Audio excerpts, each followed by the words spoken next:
Hey everyone, welcome to Northshore Online. My name is Stephen Bolt. I'm Samantha Harmon. We are so excited to be spending this time with you on our favorite day of the week, Yes, Sunday. It's so true. I know. You and Becky did a great job last week. I got to take some time off after the Christmas season. Vacation. I know, it was so good. But I'm so glad to be back with you guys. And we want to know where you're watching from and just how you're doing. So if you're watching on one of our platforms with a chat section, make sure to jump over there, say hello, introduce yourself. We have a whole team of amazing hosts that would just love to get to know you a little better today.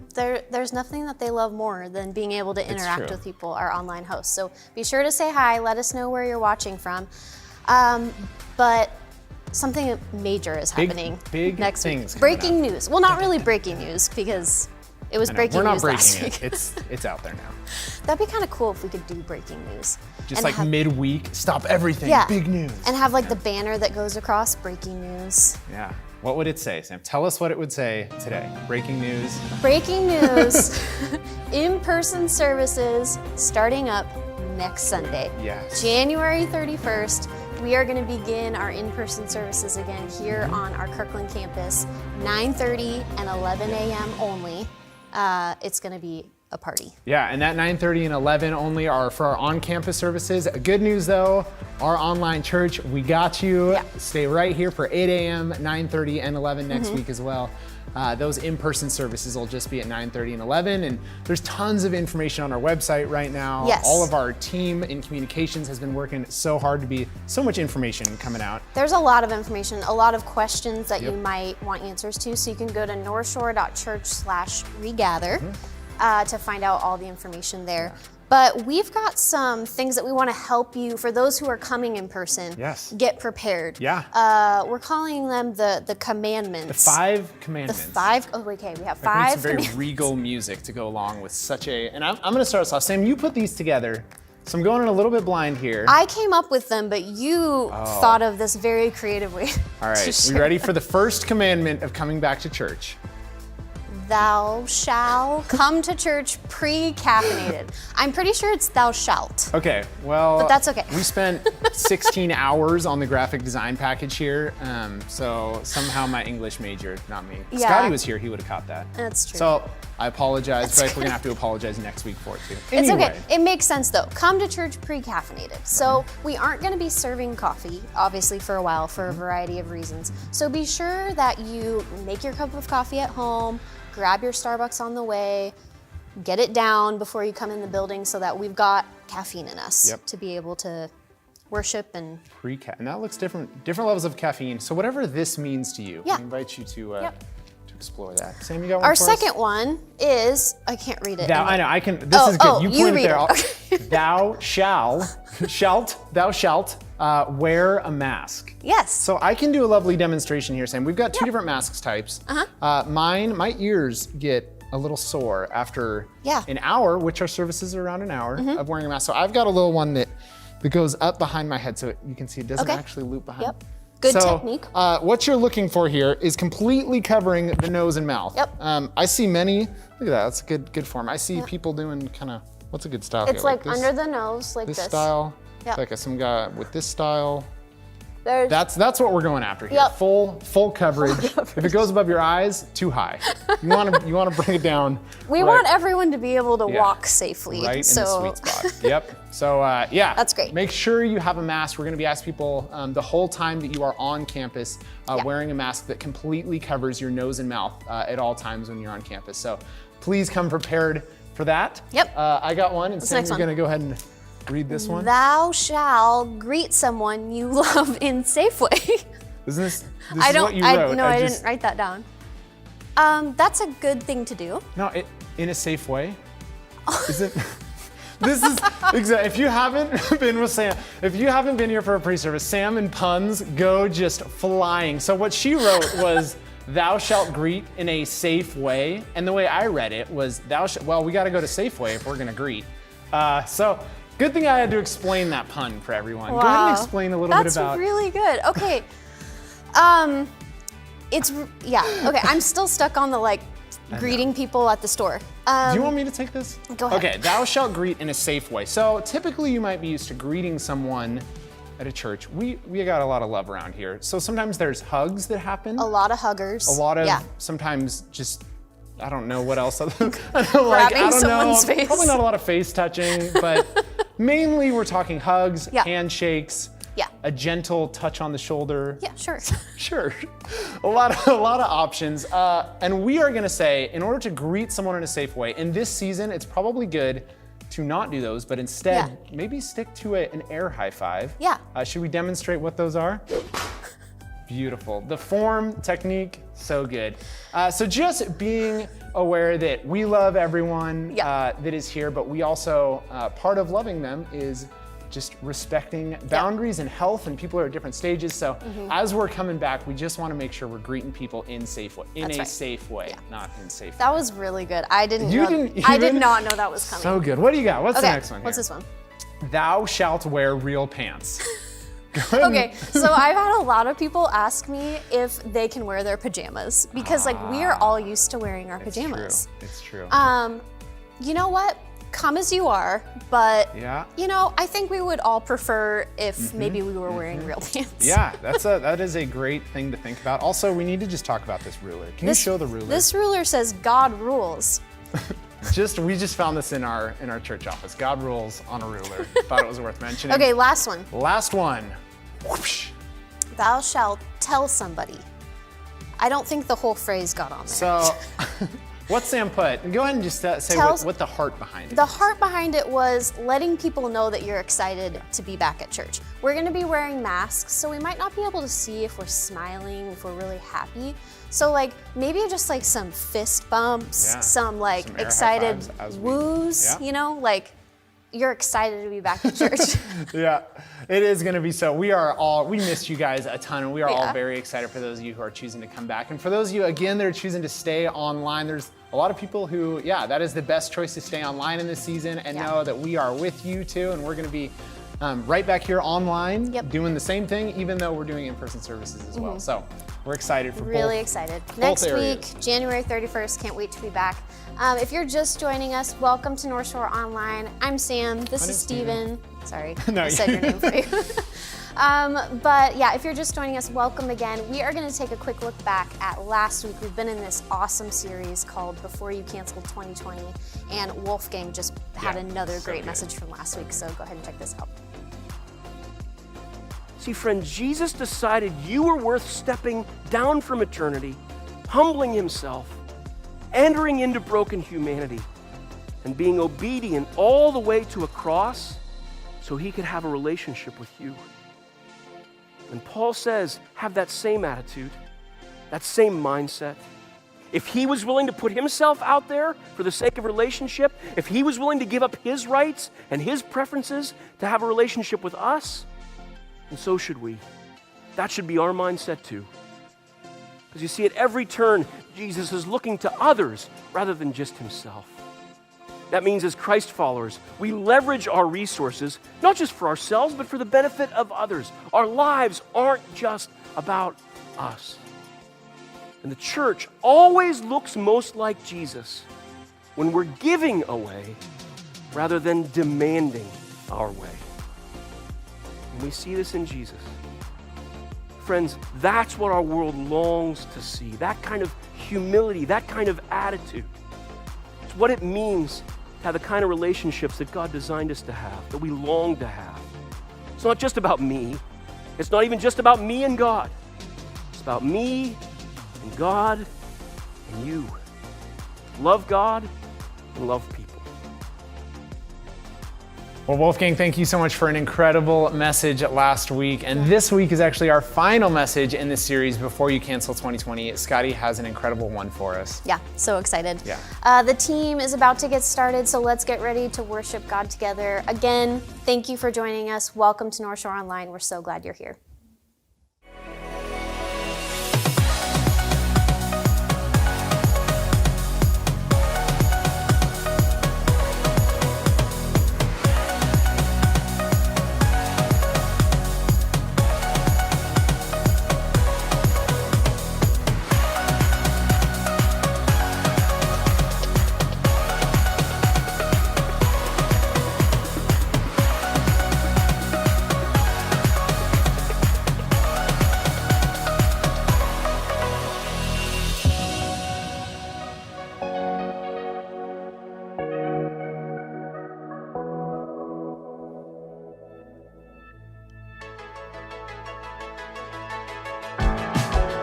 Well, thank y'all so much for joining us today. My name is Mitch, and I'm on staff here, and we just want to invite you to worship with us.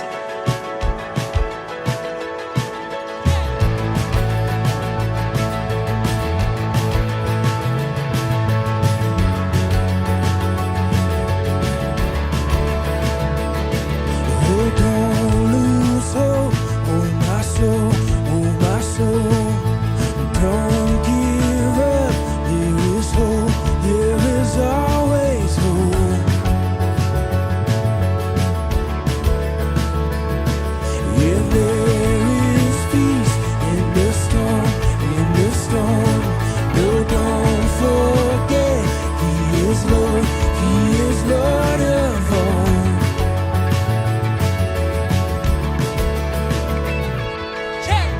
There is a King of glory.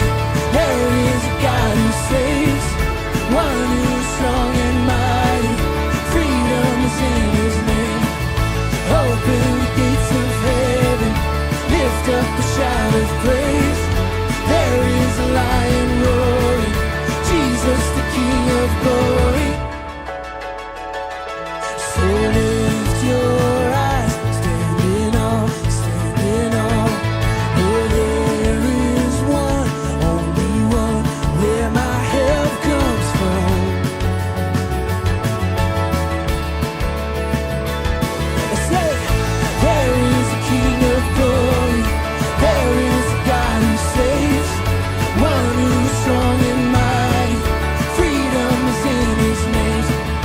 Open the gates of heaven, lift up a shout of praise. There is a lion roaring, Jesus the King of glory.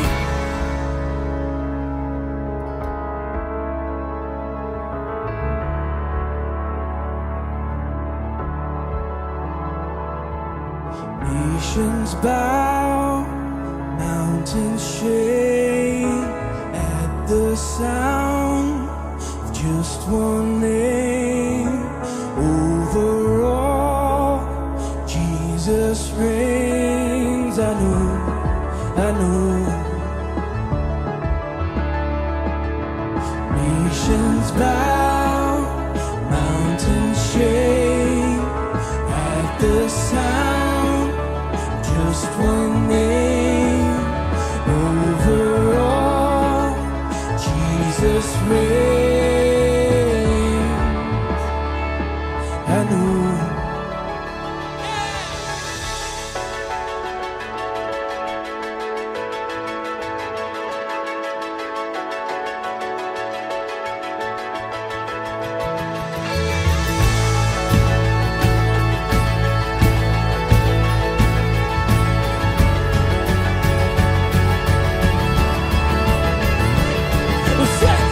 There is a King of glory.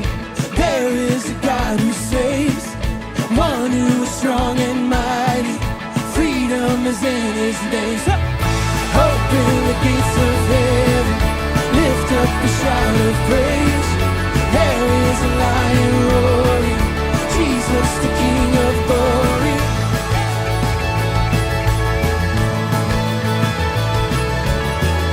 There is a lion roaring, Jesus the King of glory.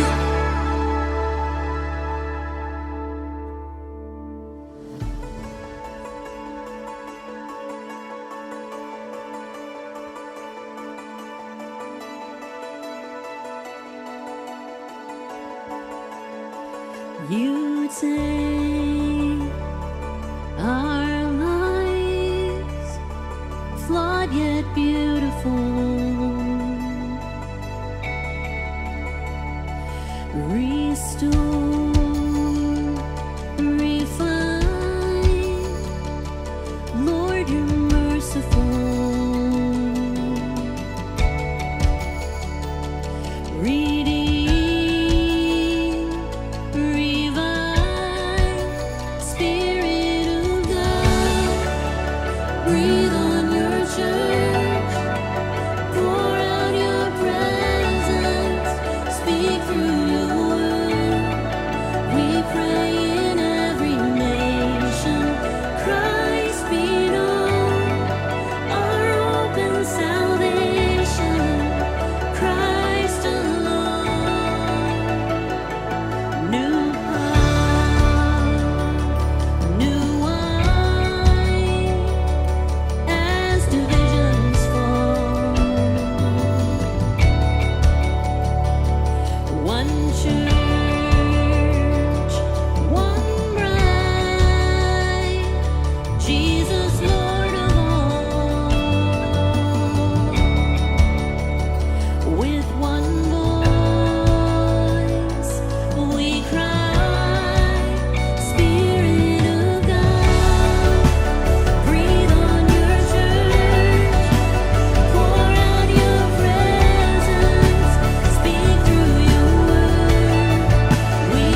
God, we pray to you, humble ourselves again.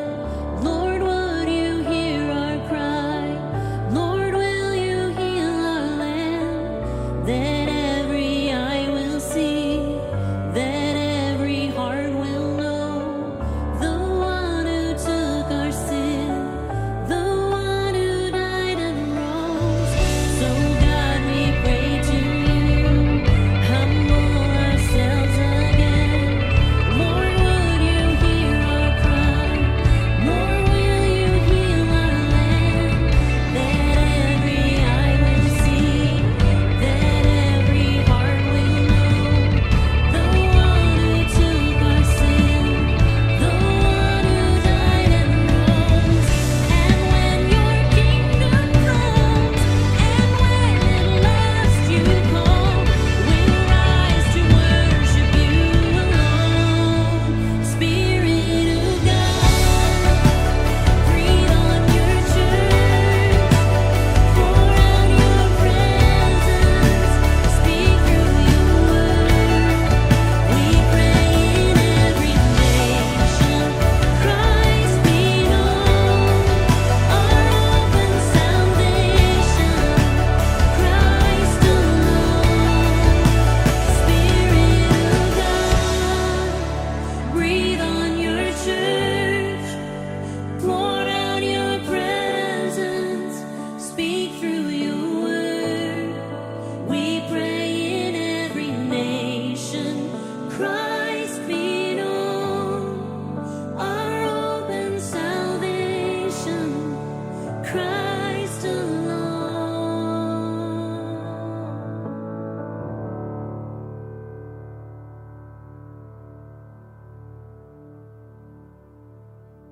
Well, to those of you who are just joining us during worship, I just am excited to be the first to say welcome to Northshore Online. My name is Stephen Bolton. You know, each time during these experiences, we set aside a little bit of time to talk about giving. For those of you who are regular givers here at Northshore, this is just a reminder that you can give on northshore.church/give, or you can just click the link that our hosts are posting in the chat section.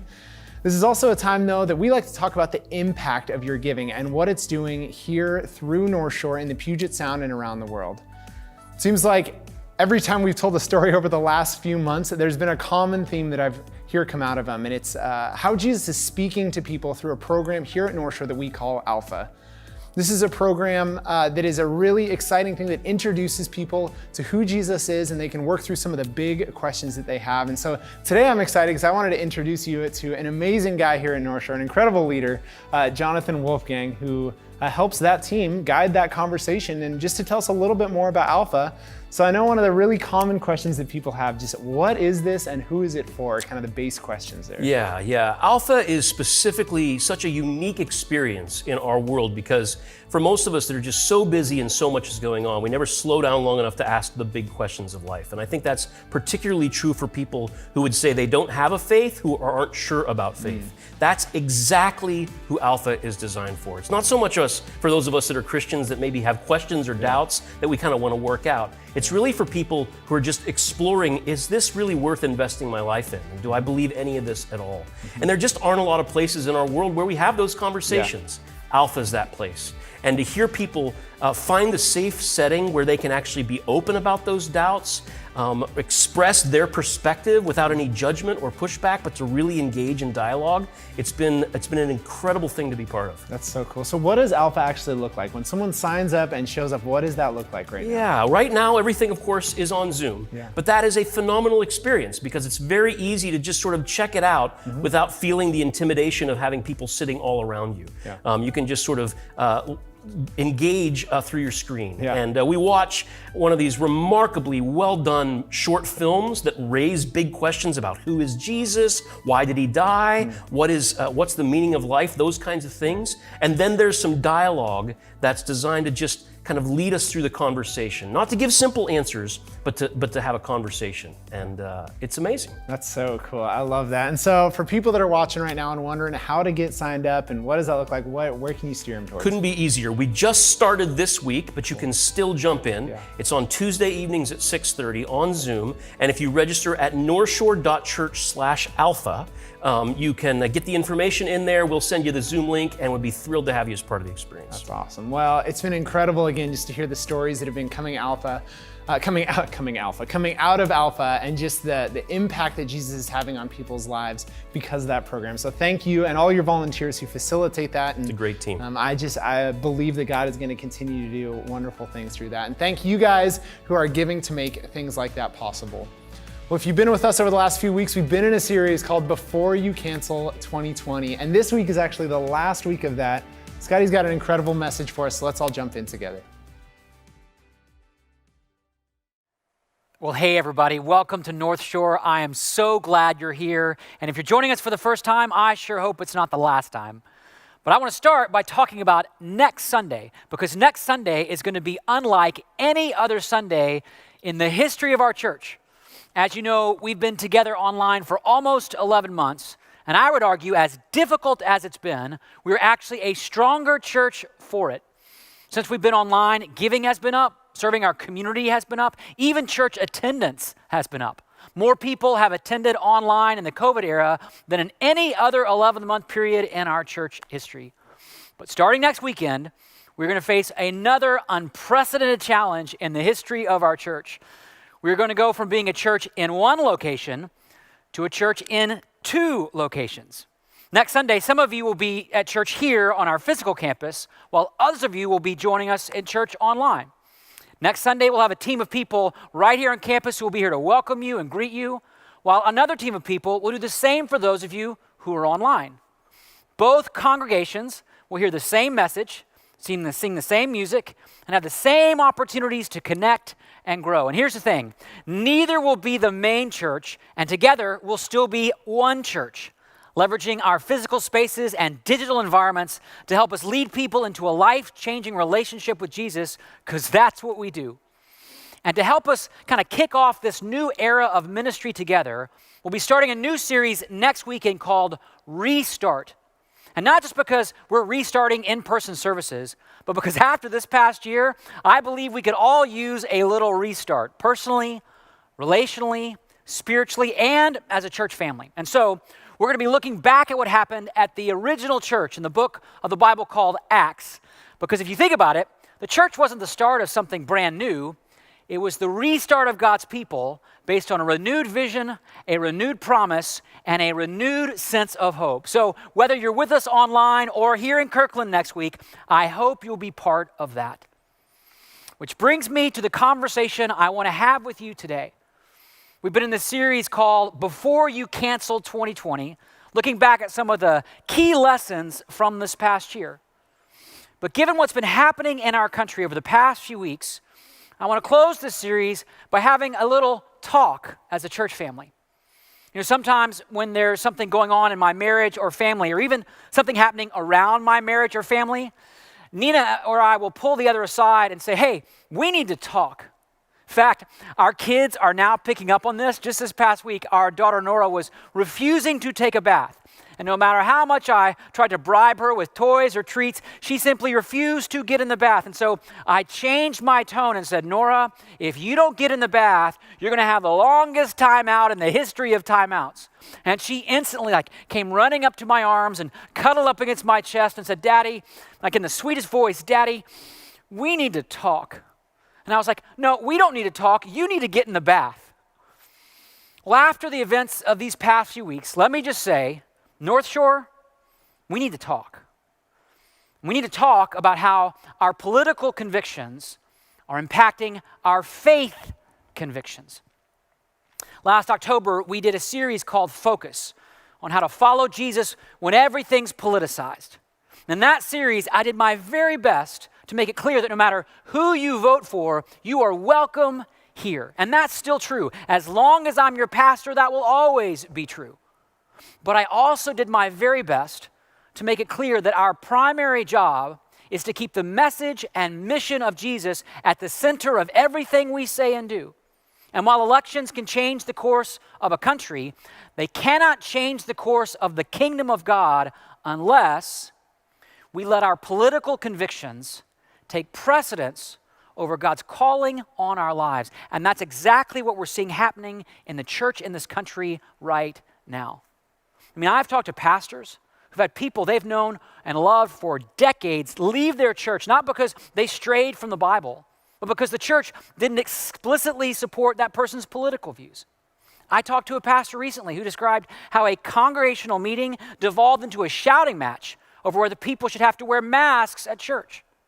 Here in our church, people I've always known to be reasonable and thoughtful people have sent me almost vicious emails about how I'm a Marxist or a neo-Marxist or a Neiman Marxist. But what's even worse than that is I've seen friendships end. I've seen family friends go their separate ways. I got a note recently about a married couple of almost 60 years whose marriage is struggling because of the current political debate. And these are all people who claim that Jesus is their Lord and Savior and have spent years in the body of Christ. In fact, many are using the Bible or their faith to justify their words or actions. And in almost 25 years of doing ministry, I have never seen anything quite like this. So at the risk of getting a few more angry emails, I want to have a person-to-person talk about how Jesus calls us to live in this politically charged, quick to condemn, you're either with us or you're evil culture that we're living in. But here's the thing. This conversation isn't going to be between you and me. It's going to be between the Apostle Paul and all of us. So if you have a Bible or a Bible app, you can open to Romans chapter 12, or you can follow along with the scripture that comes up on your screen. Now, before we dive into the text, the reason why we're turning to Paul is because Paul understood the kinds of challenges we're facing today. He lived in a socio-political context that had, there was anything but Christian. In fact, the first century Roman world was filled with immoral practices like cultic prostitution, infanticide, slavery, rampant greed, all of which were entirely legal and often celebrated. Paul also knew a lot about divisions in the church. The early church was almost always fighting about its leaders or its rules or how people worshiped. And Paul wrote this particular letter to Christians who were living in the most politically charged part of the Roman world, the capital city of Rome itself. In fact, this letter includes the most explicit instructions in all the New Testament on how to engage with governing authorities, Romans 13. And by the way, violence is never mentioned as a godly way going forward, regardless of what you're fighting for. But right before Paul addresses the rules for the road politically, he addresses the rules for the road spiritually.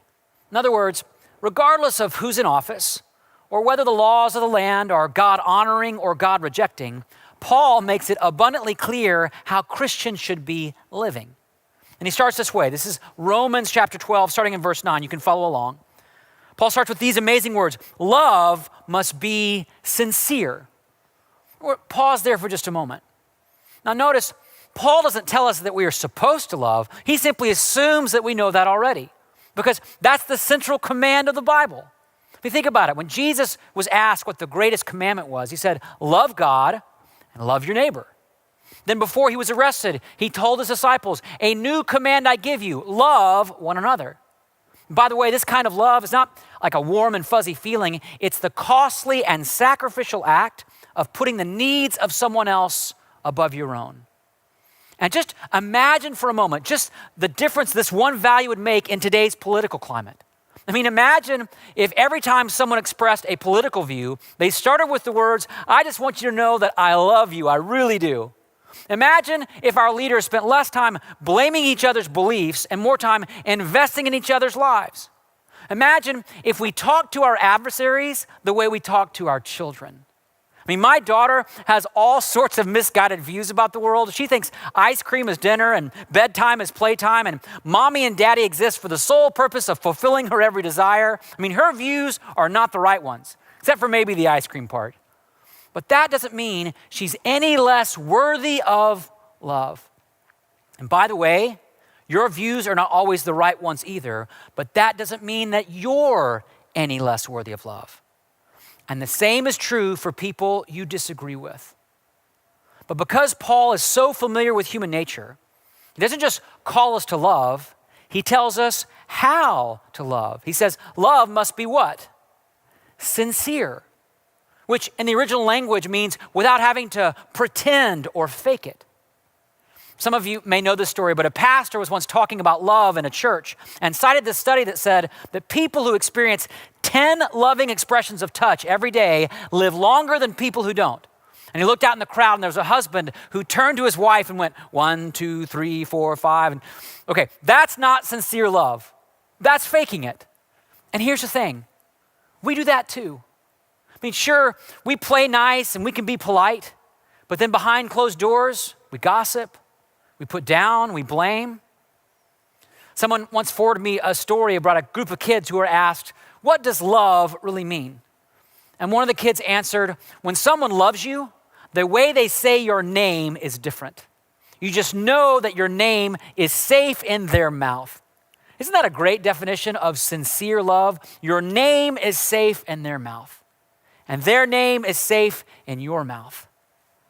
You see, the church isn't called to be a place where people always agree politically about what's best for our country, but it must be a place where people's names are safe in our mouths, even people you don't know, even politicians or leaders you don't like, which is why Paul starts this entire conversation with a simple but profound command. Love must be sincere. So how do we do that? Well, let's keep reading. Paul continues on. He says, love must be sincere, hate what is evil, and cling to what is good. Now, this is really important because Paul is making it clear that being loving is not the same thing as being permissive. Love, you see, isn't the same thing as saying, if it just feels right for you, just go ahead and do it. Paul is saying there's evil in this world, there's sin in this world, there's brokenness in this world, and the loving thing to do is to hate it. Friends, I have to tell you, I hate seeing the continuation of racial injustice in this country.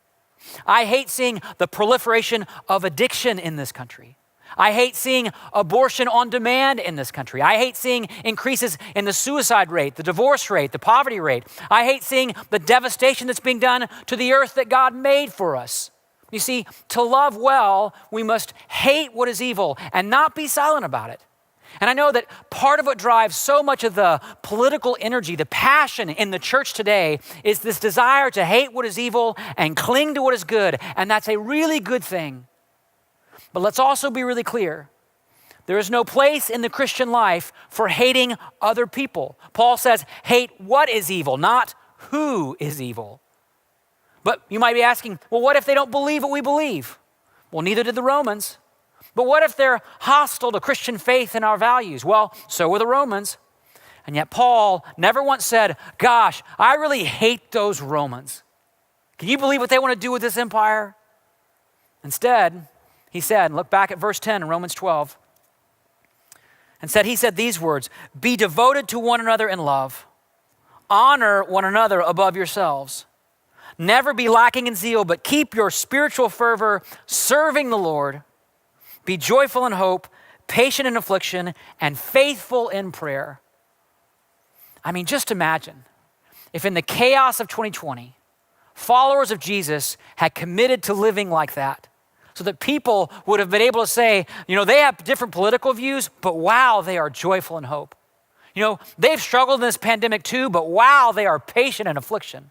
They have concerns about where our country's going to, but wow, look at how they prayed. Friends, to follow Jesus doesn't commit you to a particular political party, but it does commit you to a different way of doing politics. It commits you to being devoted to each other, honoring one another, never lacking in passion, but aiming it at serving and giving and helping. It's almost like Paul is saying, when you feel like cursing someone out, try blessing them instead. Because that's actually exactly what he said. Look at verse 14. He says, bless those who persecute you. Bless and do not curse. Now, that word bless is a really important word in the Bible. It's used over 400 times in the Old Testament alone, going all the way back to the first story in the Bible. The writer of Genesis says that God created us. That was step one. But then step two was that God blessed us.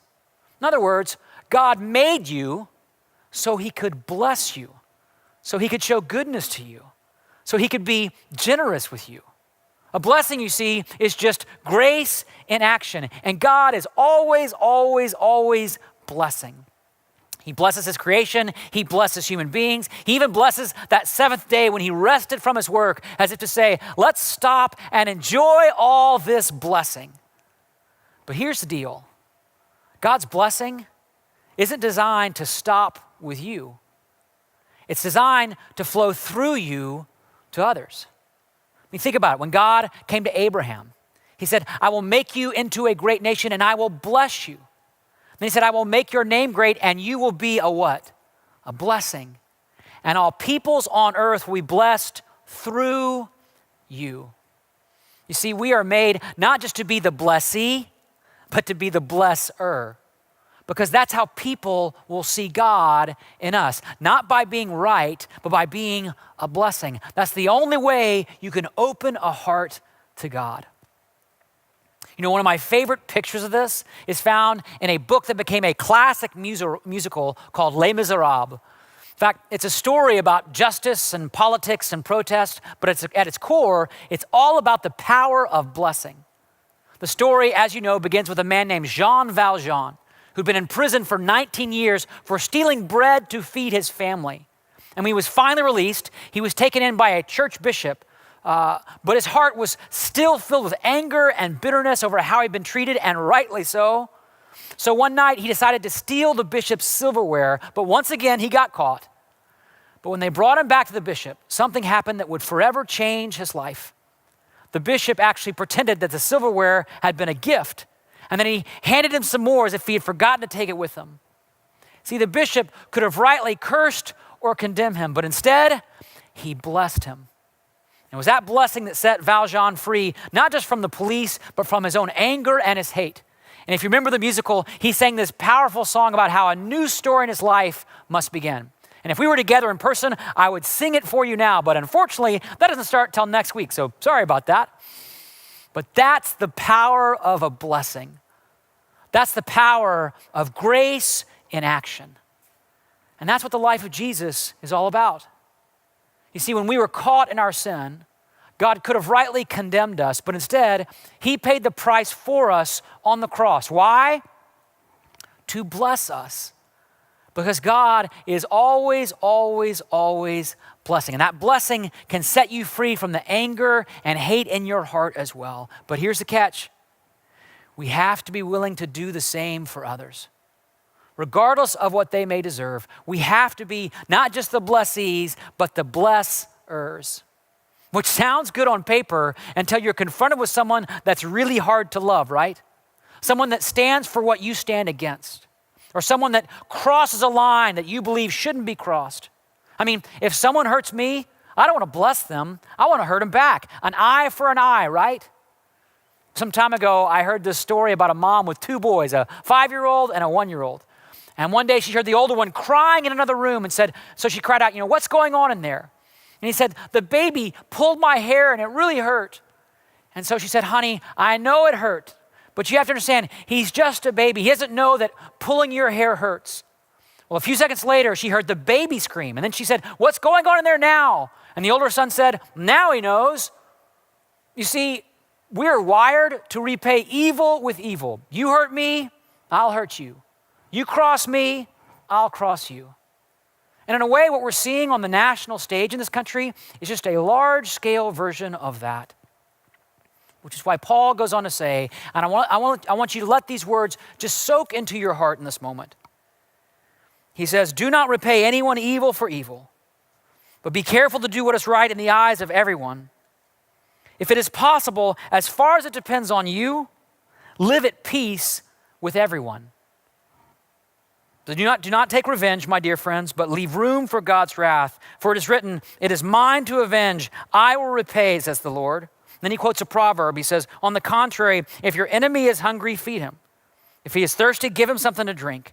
And in doing this, you will heap burning coals on his head. Now, just so you know, that's not a reference to punishment or hell or anything like that. This line comes from Proverbs 25. When that proverb was written, coals were being used to heat homes and prepare meals. And if someone ran out, they would borrow some from a neighbor and carry them back in a pot or a pan back to their house. So to heap burning coals on someone was not an act of vengeance, but of generosity. Because you see, vengeance is God's job. Only God can repay evil because only God is righteous and can actually judge fairly. Which is why God is in charge of the judging and we're in charge of the loving. And being loving isn't about being a doormat or a victim. This is about leveraging the one tool we have that can open someone's heart to God. This is about showing our enemies not how much they're wrong, but how much they are worthy of love. And they are. And by the way, there are so many ways we can do this. If someone is gossiping about you, tell people something positive about them. Someone at work is going behind your back to get that promotion ahead of you, help them get it. If someone has hurt you, pray for them. If someone is politically opposed to you, take them to lunch, buy them a coffee. Which is why Paul concludes by saying, do not be overcome by evil, but overcome evil with what? Good. North Shore, that's our job. When the political battles rage, when conspiracy theories are whirling, when our beliefs feel rejected, when we fear what may be happening around us, our job remains the same: to love sincerely, to hate what is evil but not who is evil, to bless but not curse, and to overcome evil with good. And I'll be the first to tell you, this is not easy to do. To quote the great theologian G.K. Chesterton, Christianity has not been tried and found wanting, it has been found difficult and left untried. In other words, this way of life hasn't left people feeling empty and joyless. In fact, those who live this way always discover more freedom and purpose and joy. But this way of life is difficult. It's costly. It's humbling. It takes incredible sacrifice. And so like the rest of the world, we tend to settle for finger pointing and fault finding and blame shifting, and you wonder why the watching world doesn't take us very seriously. So North Shore, here's what I'm asking of you as your pastor. It's not complicated, it's not confusing, but it's difficult, and it will take discipline. And it's simply this: to commit to wake up each and every day and ask God, who can I bless and how can I love? Who can I bless and how can I love? Ask God to help you do that every day, because you can't do this without him. But if you want this, God can bless you in such a way that your life actually becomes a blessing. You can be that church bishop who turns a life around, not with hate, but with love. And maybe that's our biggest takeaway from 2020. Maybe it's not really about the politics or the pandemic. Maybe what God has been trying to teach us is that the ugliness of humanity will never be redeemed by more cursing, but only by more blessing. And blessings don't come through shouts of hatred or blame, but through simple acts of love for those who need it. And the reality is, everybody needs it. And you just never know what a little blessing might do. There's a writer by the name of Mary Ann Bird who tells the story of a blessing that changed her life. A blessing that came in the form of a simple whisper. These are her words. I want to read them to you. She writes, I grew up knowing I was different, and I hated it. I was born with a cleft palate. When I started school, my classmates made it clear how I looked to others. Little girl, misshapen lip, crooked nose, lopsided teeth, garbled speech.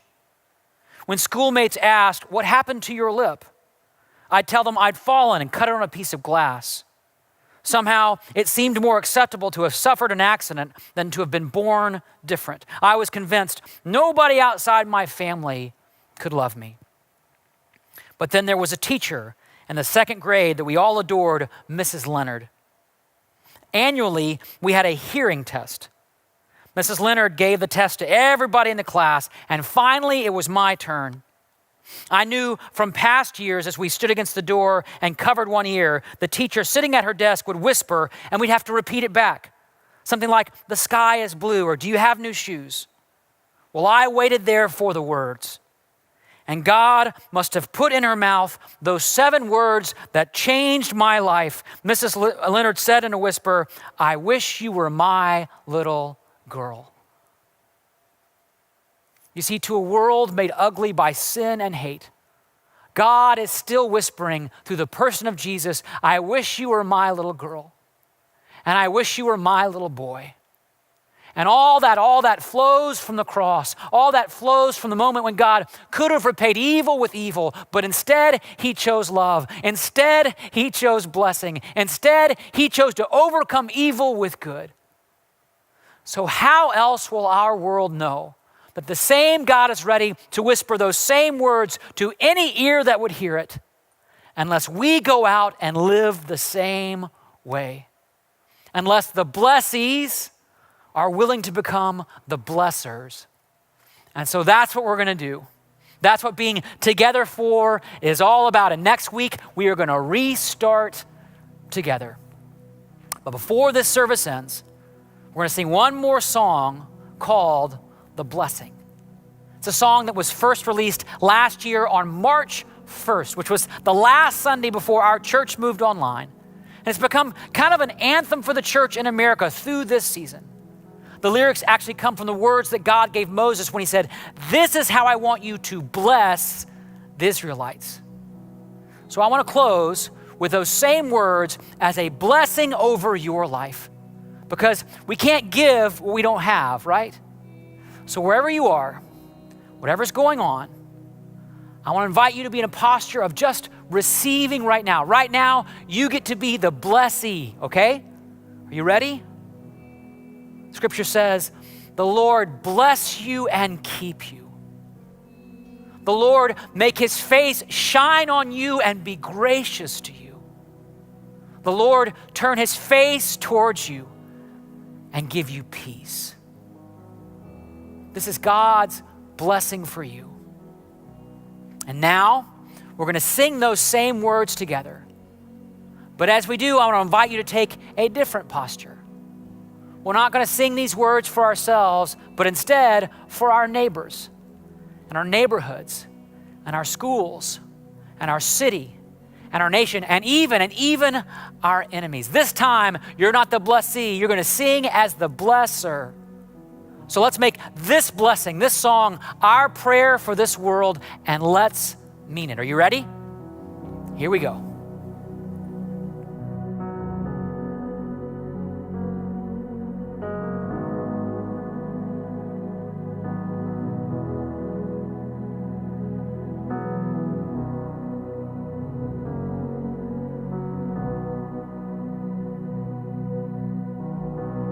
Lord bless you and keep you. Make his face shine upon you. Be gracious to you. Lord turn his face toward you and give you peace.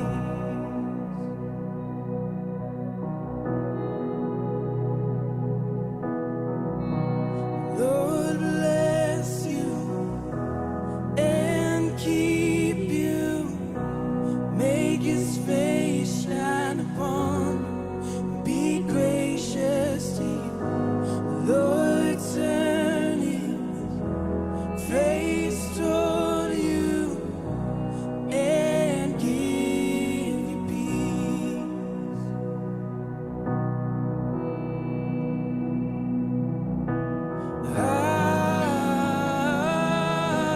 Amen. Amen. Amen.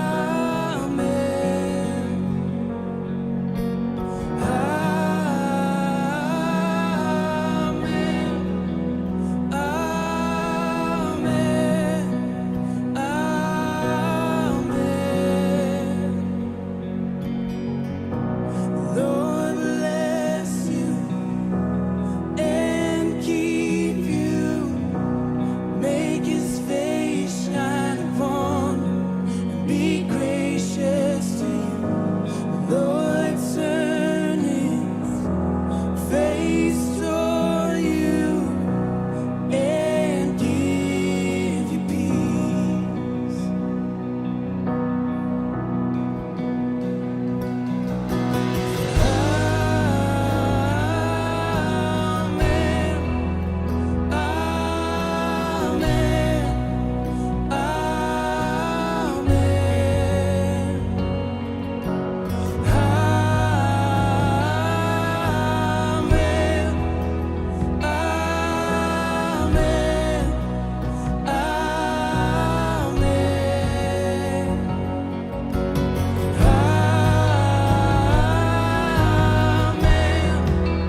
children and their children.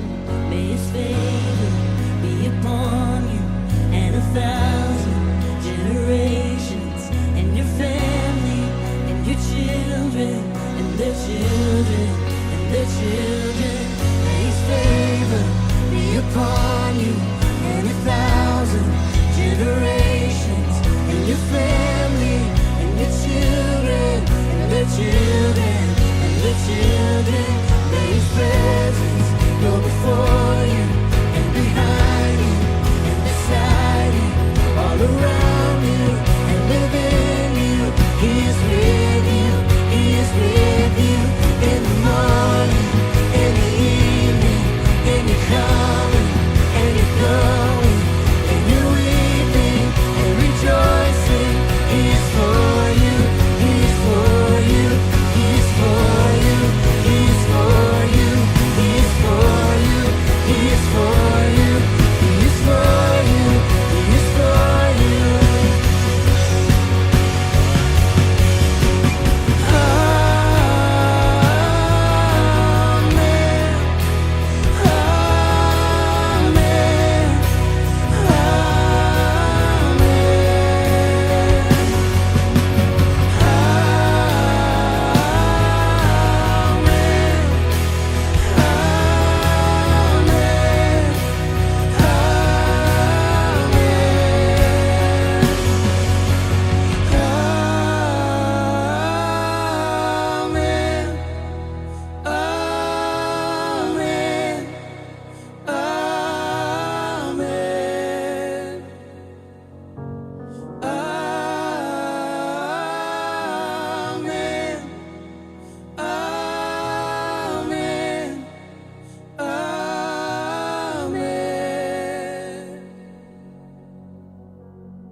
Well, thank you guys again so much for choosing to spend some time with us here today at Northshore Online. And we are so excited because next week, not only are we starting a brand new series called Restart, but we're also starting up our in-person services again here at our Kirkland campus at 9:30 a.m.